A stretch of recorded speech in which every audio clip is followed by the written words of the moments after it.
नमस्कार दोस्तों, द्रोड़ा the vision YouTube channel पर आप सभी का स्वागत है। मैं एस के सैनी। आइए हम सभी लोग जो सीटेट का आगामी दिसंबर में पेपर होने वाला है, उसमें एसएसटी में बच्चों को बहुत प्रॉब्लम होती है।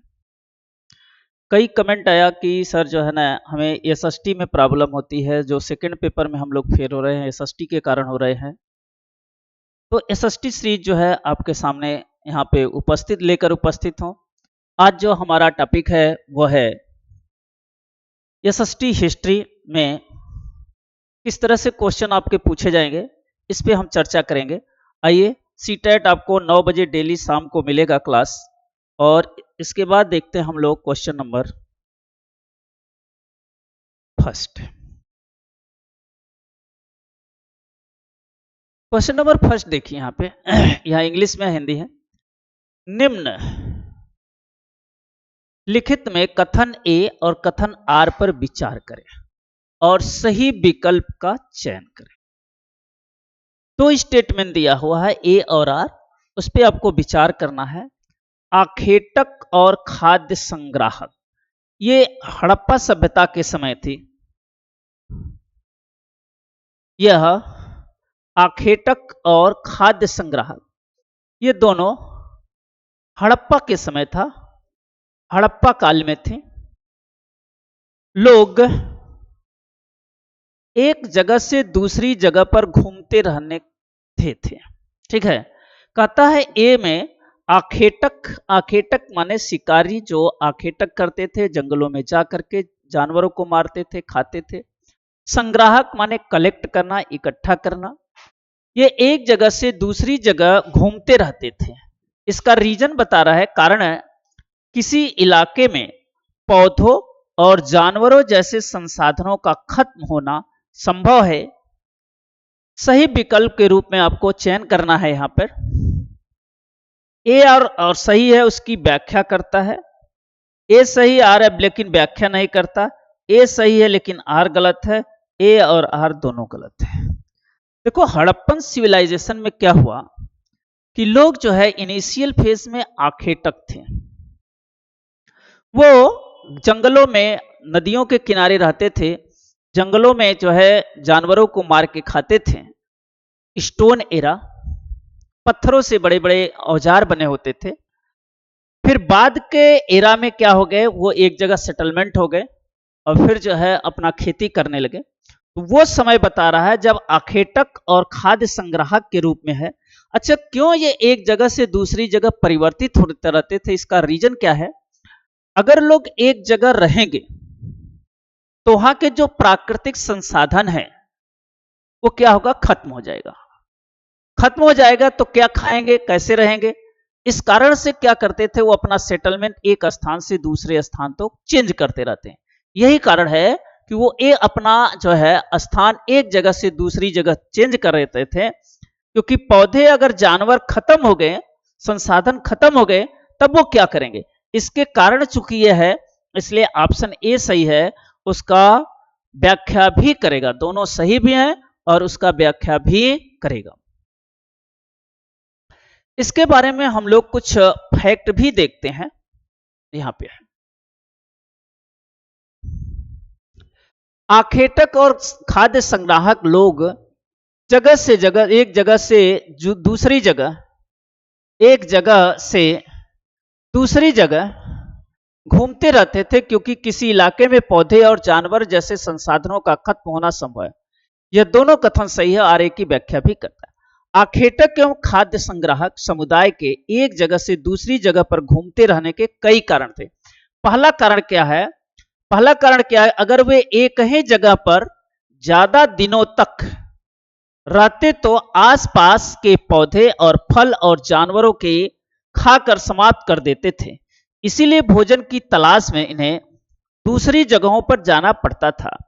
दूसरा कारण यह होगा, एक कारण तो यह है कि अगर एक जगह रहेंगे तो अपने आसपास के पेड़ पौधे, फल फूल, जानवर खा के खत्म कर देंगे, तो क्या खाएंगे?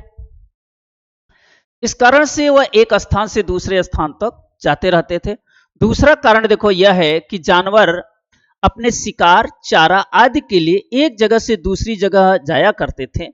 तीसरा कारण यह है कि पेड़ों में फल फूल अलग अलग मौसम में उगते हैं, इसलिए लोग उनकी तलाश में उपयुक्त मौसम के अनुसार अन्य इलाके में घूमते थे। फल फूल है, मौसमी फल फूल है, क्या होता है मौसम में उगता है। कोई यहाँ पे है, ऐसे लीची है, बिहार में गर्मी में आएगा। कोई फल फूल है, समय पर सीजनल आता था, तो इस कारण भी वो क्या करते थे, चेंज कर देते थे, ये भी कारण है। चौथा कारण यह है, पानी है। कुछ नदियां, झीलें, झरनों का पानी कभी नहीं सूखता और कुछ का सूख जाता था। सूखने वाली नदियों, झीलों के किनारे रहने वाले लोगों को पानी की तलाश में इधर उधर घूमना पड़ता था। कुछ ऐसी नदियां हैं, कुछ ऐसे झरने हैं जो क्या करते थे, समय के अनुसार पानी रहता था, बाकी सूख जाते थे। वो लोग वहां रहना पसंद करते थे जहां सदा नीरा जल है, गंगा का जल हमेशा रहता है। साउथ में जाएंगे तो वो क्या होता है कि नदियां जो होती हैं हमेशा नहीं बहती हैं, तो पानी नहीं रहता है। अब पानी नहीं है तो जीवन भी नहीं है, जल ही जीवन है, तो जल ही नहीं है तो जीवन नहीं है। इसलिए वो क्या करते थे, ट्रांसफर होते रहते थे।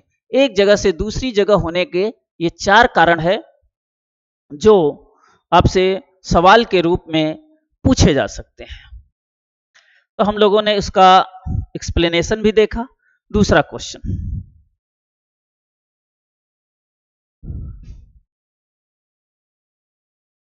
ऊन, पेड़ों की छाल, कपास, पटुआ तथा सन को तैयार करने के लिए काम में विधवाओं, सक्षम या अक्षम महिलाओं, भिक्षुड़ियों, वृद्धों, वेश्याओं, राजा की अवकाश पास दासियां, सेविका और अवकाश प्राप्त देवदासियों को लगाया जा सकता था। यह कताई बुनाई कारखानों पर दिए गए निर्देश निम्नलिखित में से किस ग्रंथ में वर्णित। जो ये स्टेटमेंट है वो 4 ऑप्शन जो दिया गया है वो 4 ऑप्शन में किस में वर्णन है, ये पूछ रहा है। देखो, अगर हम देखेंगे तो विशाख दत्त का मुद्रा राक्षस, क्षेमेंद्र की बृहद कथा मंजरी और कल्हड़ की राजतरंगिणी,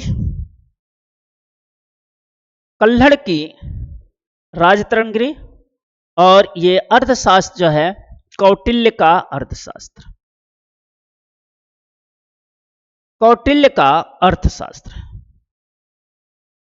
इसमें यह मौर्य वंश की जानकारी देता है हमें। कल्हड़ की राजतरंगिणी में हमें जम्मू और कश्मीर की बात देता है। मुद्रा राक्षस, विशाख दत्त का मुद्रा राक्षस, और ये दोनों गुप्त वंश की जानकारी देता है, गुप्तोत्तर वंश की जानकारी देता है। तो भिन्न भिन्न राजाओं के समय पुस्तकें लिखी गई हैं, लेकिन ये जो स्टेटमेंट दिया गया है ये जानकारी आपको अर्थशास्त्र में दिया गया है। जिसने लिखा किसने है, कौटिल्य ने लिखा है। जो कौटिल्य का अर्थशास्त्र है वो एडमिनिस्ट्रेशन पर है, प्रशासन पर लिखी गई एक बुक है जो मौर्य प्रशासन के काल में आया था। मौर्य साम्राज्य का स्थापना चंद्रगुप्त मौर्य ने किया था, उसका बेटा बिंदुसार, उसका बेटा सम्राट अशोक था। तो ये जो कौटिल्य है वो मौर्य वंश के संस्थापक चंद्रगुप्त मौर्य के दरबार में थे। तो इसके बारे में आप ये इसका आपको ऑप्शन जो आएगा डी ऑप्शन आएगा, और इसके बारे में भी कुछ हम लोग जानकारी देख लेते हैं। ऊन, पेड़ों, छाल, कपास, पटुआ, सन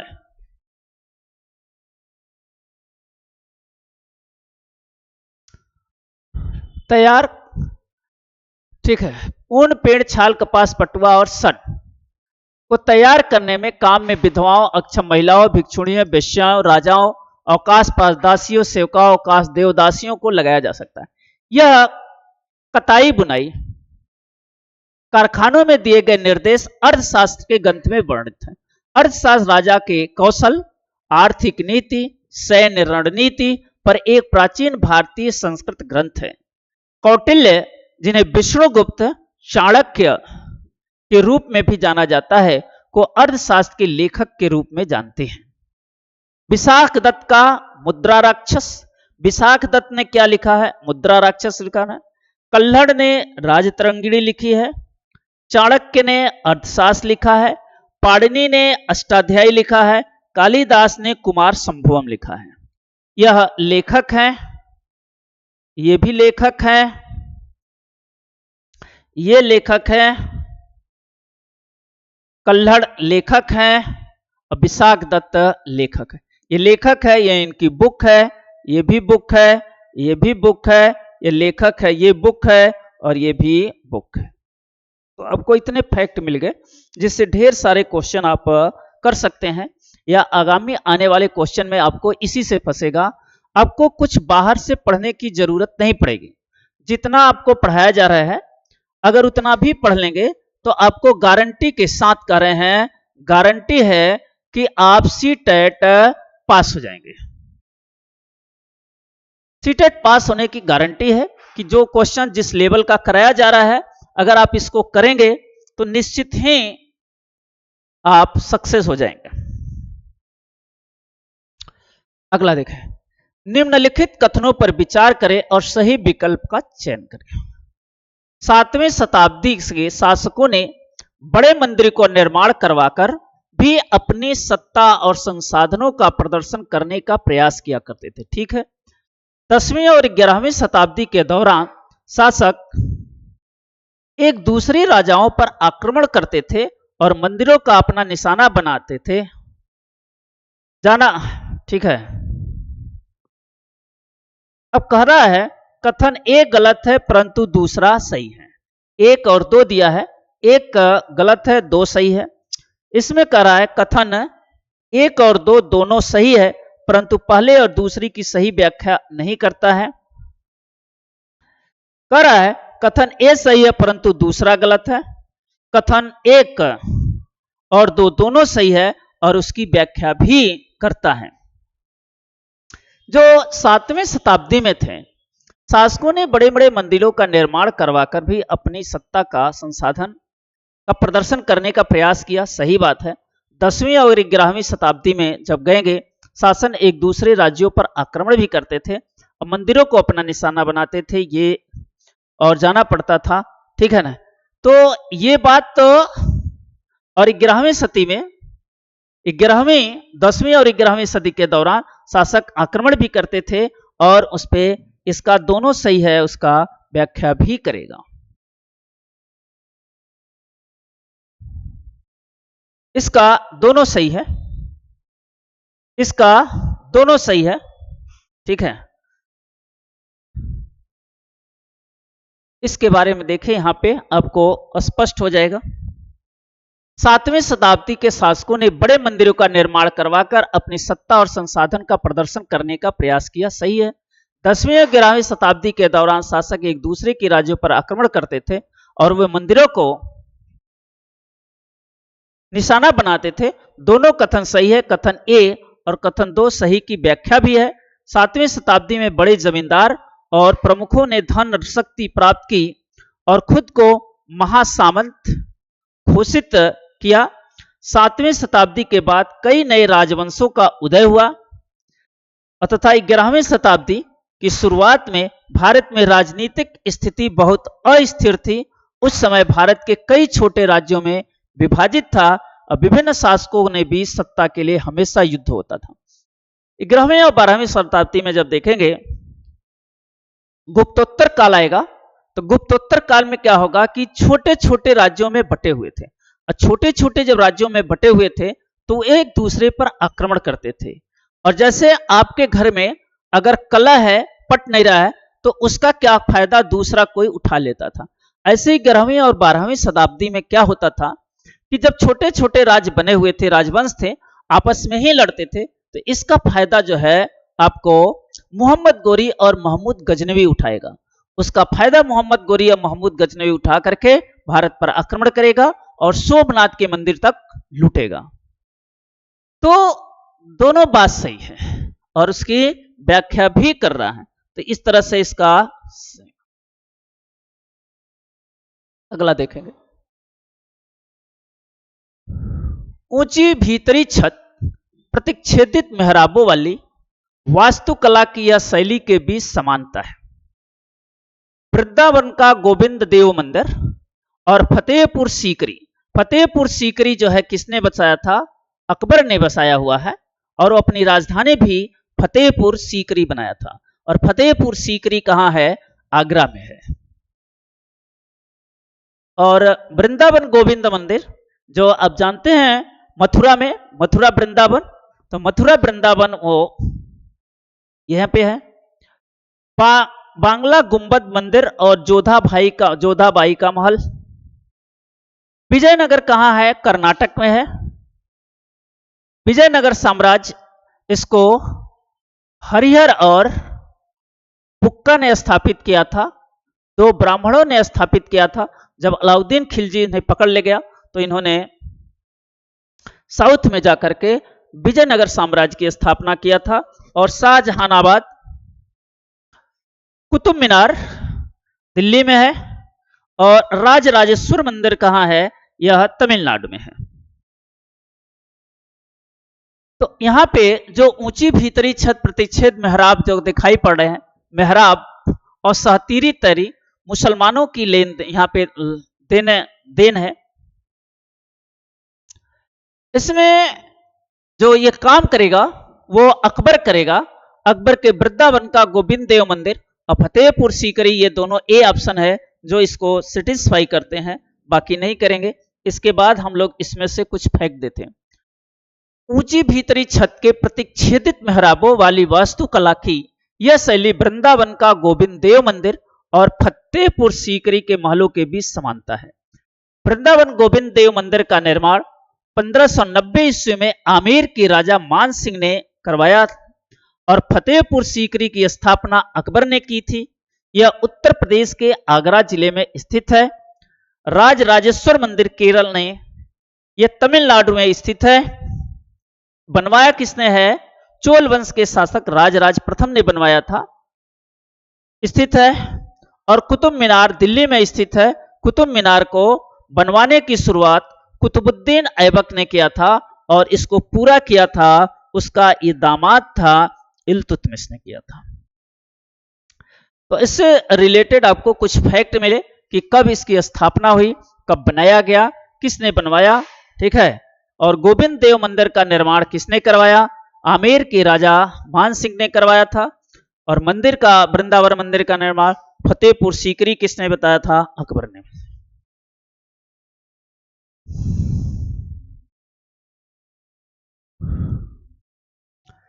सातवीं सदी के आते आते भारतीय महाद्वीप में निम्नलिखित राजनीति बदलाव अस्तित्व में आ चुके थे। पहला, बड़े भूस्वामी और योद्धा सरदार राजा बन सकते थे, ये बात सही है। इसी समय जो है गुप्त काल ने क्या चलाया था? सामंती प्रथा चलाया था। और उसी सामंती प्रथा में क्या होता था? सामंती प्रथा थी और सामंती प्रथा में क्या जाता? भूदान दिया जाता था। तो भूदान दिया जाता था तो ये क्या होते? भूस्वामी हो जाते थे और इन्होंने अपने उपाधि लेते थे, महामंडलेश्वर की उपाधि लेते थे और इसके बाद जो है वो राजा बन सकते थे। ब्राह्मणों ने अपने परंपरागत पेशे को छोड़कर शस्त्र उठा लिया, ये भी सही है। यहां पे दोनों सही है और यहां पर देखो केवल ए सही है, केवल बी सही है। यहां पे क्या है? दोनों सही है। यहां पर ए स्टेटमेंट भी सही है और बी स्टेटमेंट भी सही है। यहां पे दोनों स्टेटमेंट सही है। सातवीं सदी के आते आते भारतीय महाद्वीप में निम्नलिखित राजनीतिक बदलाव अस्तित्व में आ चुके थे।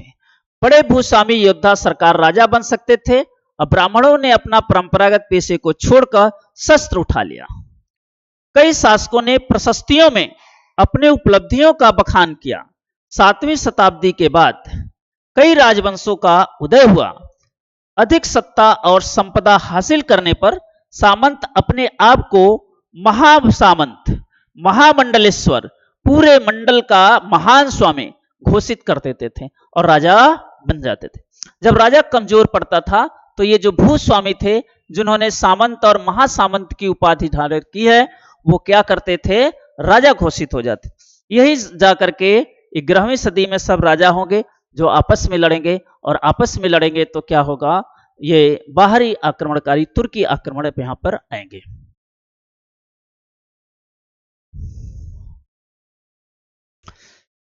देखो 18वीं शताब्दी भारत के संदर्भ में निम्नलिखित कथनों पर विचार के सही विकल्प चुनिए। ए कह रहा है 18वीं शताब्दी का शिल्प, और यहां उल्टा हो गया है, ए ऊपर होना चाहिए, बी नीचे पढ़ा जा रहा है। वाणिज्य में बड़े बड़े परिवर्तन आए जब व्यापारी और कारीगर यूरोपीय कंपनियों द्वारा स्थापित ब्लैक टाउन, ये कलकत्ता में था, स्थानांतरित हो जाते थे। सही बात है। ब्लैक देशी व्यापारियों और शिल्पकारों को कहा गया जो फोर्ट सेंट जॉर्ज और फोर्ट सेंट विलियम जैसी जगहों पर रहते थे। दोनों बात सही है। इसकी ये व्याख्या करता है ऑप्शन ए और ऑप्शन बी, दोनों उसकी व्याख्या भी करता है। ए और बी दोनों सही है और उसकी व्याख्या भी करता है। इसके बारे में हम लोग भी कुछ फैक्ट देखते हैं। हर क्वेश्चन के कुछ फैक्ट देखेंगे जिसमें आपको कुछ नई चीजें मिलेगी। देखो 18वीं शताब्दी में सिल्क और वाणिज्य के बड़े बड़े परिवर्तन आए जब व्यापारी और कारीगर यूरोपीय कंपनियों द्वारा स्थापित ब्लैक टाउन किसके द्वारा स्थापित किया गया था, यूरोपीय कंपनियों द्वारा, में स्थानांतरित हो गए। यह कथन सत्य था। ब्लैक टाउन देशी व्यापारियों और शिल्पकारों को कहा गया जो केवल फोर्ट सेंट विलियम जैसी जगहों पर रहते थे। जो ब्लैक टाउन थे वो देशी व्यापारी थे और उनको रहने की अनुमति कहां दी जाती थी, सेंट विलियम में। 18वीं सदी की कुछ और विशेषताएं देखते हैं। 18वीं सदी में गुलामी भारतीय समाज की प्रमुख विशेषताओं में से एक थे। भारत क्या था, गुलाम था। किसका था, ब्रिटिश ईस्ट इंडिया कंपनी का। ब्रिटिश ईस्ट इंडिया कंपनी का गुलाम था। राजपूत, खत्रिय और कायस्थ आमतौर पर दास महिलाओं को घरेलू काम के लिए रखे जाते थे। जो राजपूत थे, जो खत्री थे, कायस्थ, एक नई जाति आती थी लाला, जो रजिस्टर मेंटेन करते थे। 18वीं शताब्दी के भारत की सामाजिक आर्थिक स्थिति अस्थिरता से प्रभावित भी सामान्य रूप से समाज ने अपनी अधिकांश परंपराओं को चरमरा, लेकिन समाज में कई बदलावों को प्रेरित किया गया। अधिकांश परंपराओं को बरकरार रखा, लेकिन समाज में कई बदलाव प्रेरित हुए। सामाजिक व्यवस्था के सबसे निचले स्तर पर अधिकांश गरीब थे। 18वीं सदी के प्रारंभ में औरंगजेब की मृत्यु होने के पश्चात मुगल साम्राज्य का पतन प्रारंभ हो गया। ये पिछले क्वेश्चन से रिलेटेड क्या थे, कुछ फैक्ट थे जो हम लोगों ने देखा। इससे भी सवाल आपके फंसेंगे और इससे आपका कंसेप्ट काफी अच्छा होगा।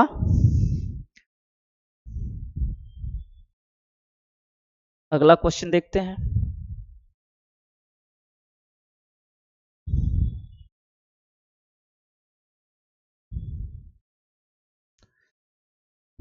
औपनिवेशिक भारत में अस्थायी बंदोबस्त के संदर्भ में निम्नलिखित कथनों पर विचार। थॉमस मुनरो, बंगाल प्रांत में अस्थायी बंद। देखो भारत में ये व्यवस्था जो थी वो 3 तरह से व्यवस्था थी। पश्चिम बंगाल में अस्थायी बंदोबस्त था। अस्थायी बंदोबस्त जो है लॉर्ड कॉर्नवालिस ने किया था। लॉर्ड कॉर्नवालिस ने किया था। यहां पे तमिलनाडु था। तमिलनाडु में रैयतवाड़ी व्यवस्था थी जिसको मुनरो ने किया था, जो थॉमस मुनरो ने किया था। थॉमस मुनरो ने तमिलनाडु में एक व्यवस्था लागू किया था जिसे हम कहते हैं रैयतवाड़ी व्यवस्था। पंजाब और उसके साथ महालवाड़ी व्यवस्था थी। महालवाड़ी व्यवस्था लॉर्ड मैकेंजी ने किया था। लॉर्ड मैकेंजी महालवाड़ी व्यवस्था पंजाब और उसके आसपास, पश्चिम बंगाल और उसके आसपास कुछ बिहार, कुछ जो है यूपी का पार्ट अस्थाई बंदोबस्त कार्नवालिस ने किया था। तमिलनाडु में रैयतवाड़ी व्यवस्था थी जिसे किया था टॉमस मुनरो ने किया था। देखो यहां पर अस्थाई बंदोबस्त कर रहा टॉमस मुनरो, ये गलत है। अस्थाई बंदोबस्त अभी बताए किसने किया है, कार्नवालिस ने किया। तो ए ऑप्शन तो गलत है। देखो ए ऑप्शन इसमें है, ये गलत होगा। इसमें देखो ए और बी है, ये भी गलत होगा। ए और सी गलत है, तो बचा कौन, सी बचा। केवल ए और बी और सी सही होगा। ए गलत है तो ए हमने ऑप्शन से निकाल दिया, बाकी दोनों को पढ़ना ही नहीं पड़ा और ऑप्शन आपका निकल गया।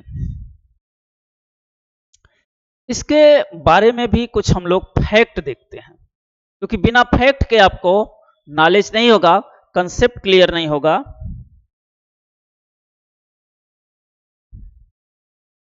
औपनिवेशिक भारत के अस्थायी बंदोबस्त के संदर्भ में निम्नलिखित कथन सत्य है। इसके तहत राजाओं और तालुकदारों को जमींदार के रूप में मान्यता दी गई थी और जमींदारों को किसानों से लगान वसूल करने का अधिकार दिया गया था।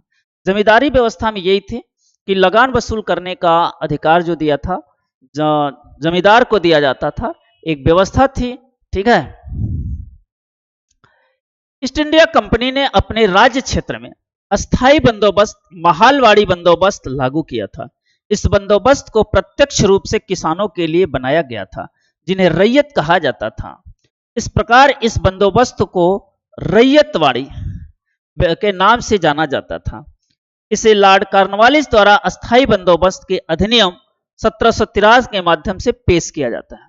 अस्थाई बंदोबस्त लॉर्ड कार्नवालिस ने किया था और रैयतवाड़ी व्यवस्था टॉमस मुनरो ने किया था और महालवाड़ी व्यवस्था लॉर्ड मैकेंजी की देन थी। तो इस तरह से व्यवस्था किया गया था।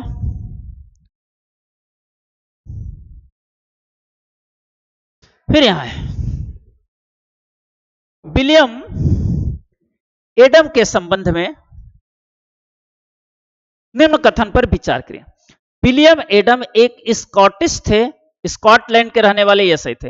ये अंग्रेजी शासक थे, ये गलत है। देखो दूसरा निकालो, देखो दूसरा निकालोगे ये गलत हो जाएगा। देखो दूसरा निकालोगे ये भी दूसरा है, गलत हो जाएगा। अब पहला तीसरा यहां भी है, पहला चौथा यहां भी है। हम चौथे पर विचार करते हैं। उन्हें बंगाल और बिहार के जिलों को देसी स्कूलों पर रिपोर्ट बनाने के लिए कहा गया था, यह भी सही है। यानी इसका मतलब है ऑप्शन जो सही होगा यह केवल 1, 3 और 4 सही होगा। 1, 3 और 4 सही होगा आपका ऑप्शन। विलियम एडम्स के बारे में स्कॉटलैंड के रहने वाला था और इसको देसी स्कूलों की शिक्षा की प्रगति रिपोर्ट तैयार करने की सौंपा गया था। इसे बिहार और स्कूलों में बनाया गया था, ये इससे आप फैक्ट देख सकते हैं।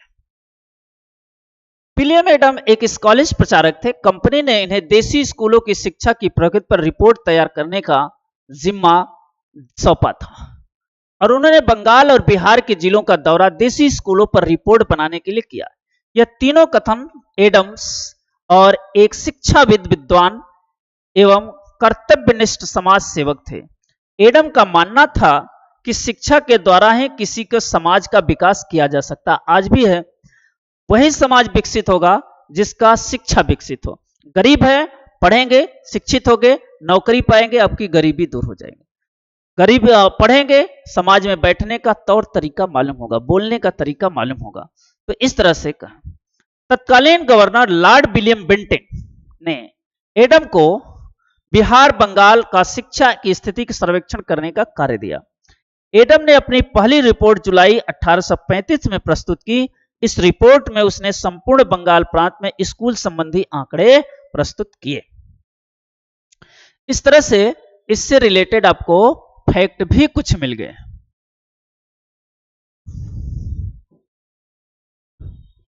अगला क्वेश्चन फिर हम लोग देखते हैं। खत्म हो गया। यहां से आपको ढेर सारे क्वेश्चन मिले। उम्मीद है आपको इतिहास से संबंधित जो है ढेर सारे कंसेप्ट क्लियर हो गए और इसी तरह के वीडियो के लिए आप जो है जुड़े रहिए। डेली 9 बजे आप ध्रुड़ा द विजन के चैनल पर आइए आपको कुछ न कुछ नई चीज़ें आपको देखने को मिलती रहेगी। तब तक के लिए हम लोग चलते हैं। सभी लोगों को धन्यवाद।